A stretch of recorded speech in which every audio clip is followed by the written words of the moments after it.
চাঁদি ফাটা গরমে হাঁসফাঁস প্রতিদিনের জীবন। তাপমাত্রা প্রতিদিন টি-20 ধাঁচে ব্যাটিং করে চলেছে। বৃষ্টি বিক্ষিপ্তভাবে হলেও গরম কমার নাম নেই। গরমে কিছুই খেতে ভালো লাগছে না অনেকেরই। অনেকেই অসুস্থ হয়ে পড়ছেন। প্রকৃতির নিয়মে ঋতু পরিবর্তনের সঙ্গে সঙ্গে বেশ কিছু মরশুমি ফলের আগমন ঘটে বাজারে। তার মধ্যে সবার প্রিয় আম। কথায় আছে, ফলের রাজা আম। বর্তমানে কৃষিবিদ্যার উন্নতির ফলে বাজারে অনেক প্রজাতির সুস্বাদু আম পাওয়া যায়।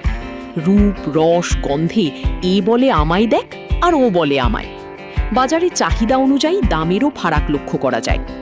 বাংলার আম অনেক দিন আগেই বিদেশে পা রেখেছে। আপামোর বাঙালির রসনা তৃপ্তির সঙ্গে সঙ্গে বিদেশিরাও মজেছেন আমের স্বাদে। হিমসাগর, ল্যাংড়ার সঙ্গে প্রসিদ্ধি পাচ্ছে আরও অনেক প্রজাতির আম।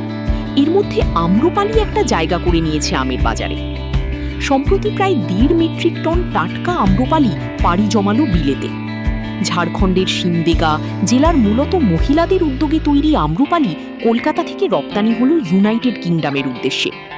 ভারত সরকারের শিল্প বাণিজ্য মন্ত্রণালয়ের সাহায্যে agriculture and process food product export development অথরিটির প্রচেষ্টায় এক নতুন দিকের দরজা খুলল। এই উদ্যোগ আগামী দিনে আরও বেশি করে এগিয়ে যাবে এই আশা করা যায়। ব্যুরো রিপোর্ট, শক্তি 24x7।